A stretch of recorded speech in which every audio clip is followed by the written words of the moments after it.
Good morning again. Hair's still wet, but at least my journal isn't from February. This one is from today. Imagine that. 5/22. I think that's the date. I lose it sometimes, guys. 2010, the third one of the day. The Mayan day is 9 vulture or wisdom, and this is called the puppy analogy. Mind over heart. I don't know why that mind over heart got stuck on there, but maybe you guys will. Okay. You know, I've about decided I'm being mentored or tutored or something. Now, do keep in mind that it may be that something and not at all what I think. One just feels one's way through things the best one can when in heart. Understanding doesn't come before experience, it seems to me. Experience, just raw experience, comes first.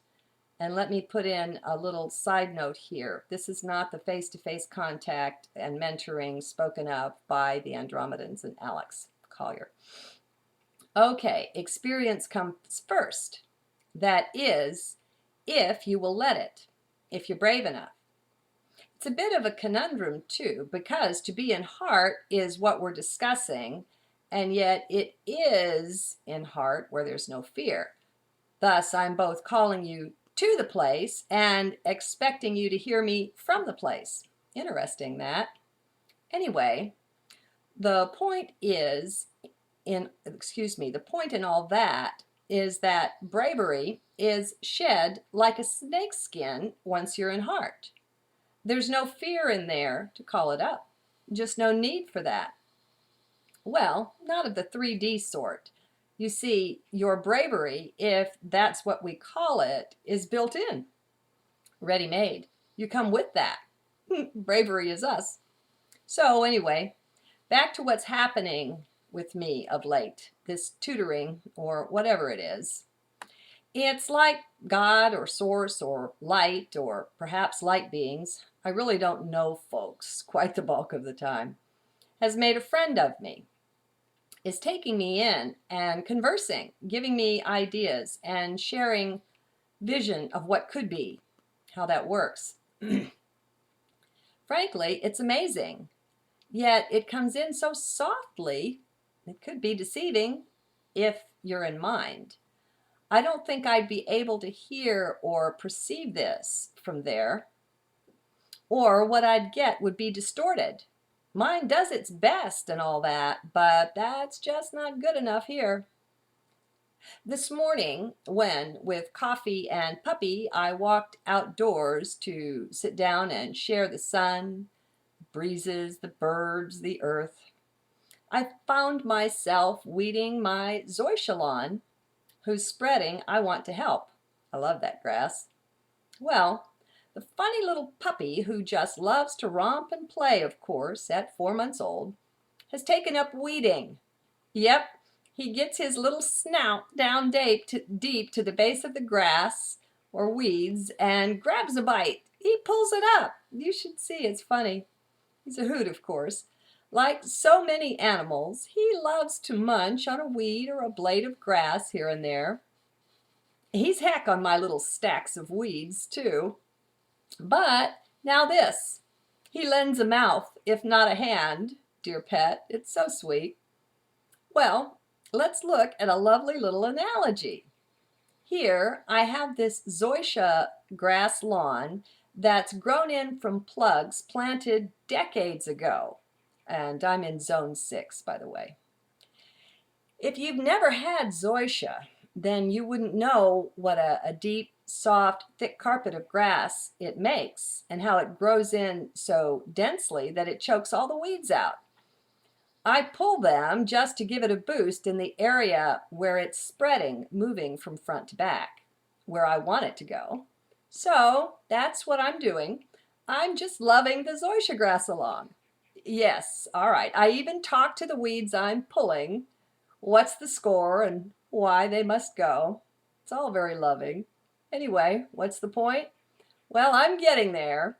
So here is this bright, intelligent, willing, and helpful little animal, this Shih Tzu called Kismet, lending his aid.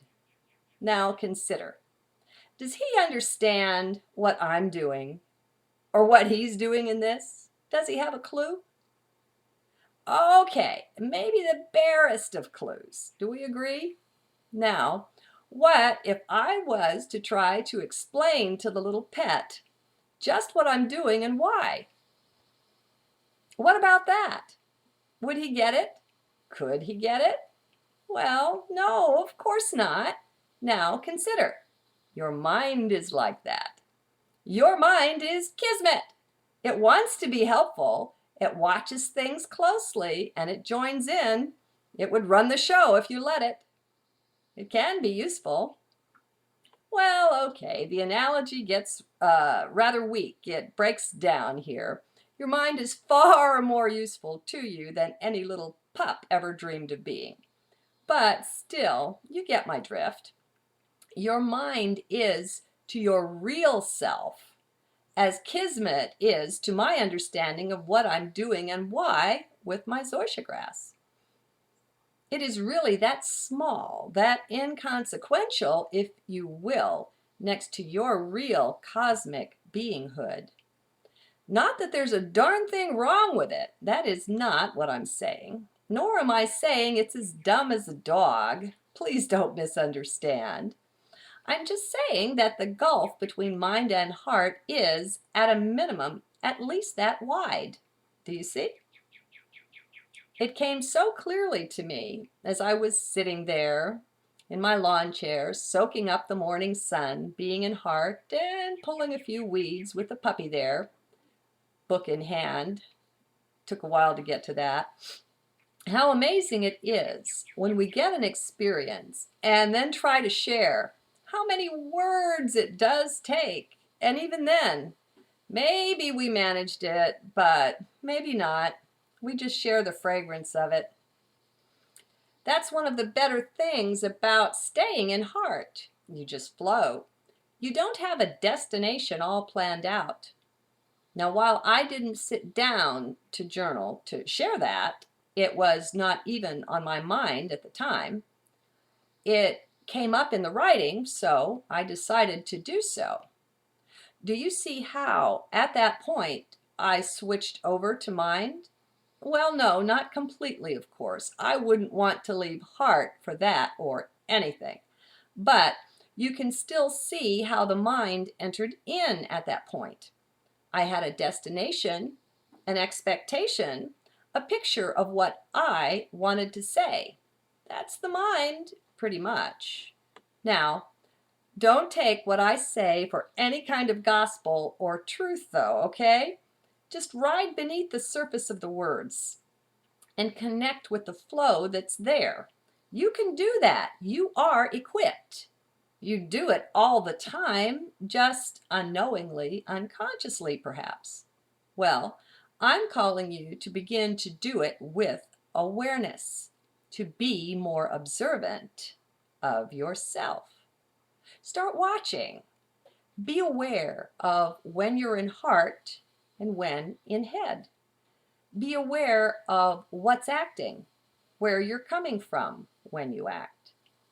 It is entirely possible to step back and be less identified with your persona, your outer self. Why? Because you're not that. That's just something you wear for a while to be here with us, taking this joyful ride into who knows what. See you later.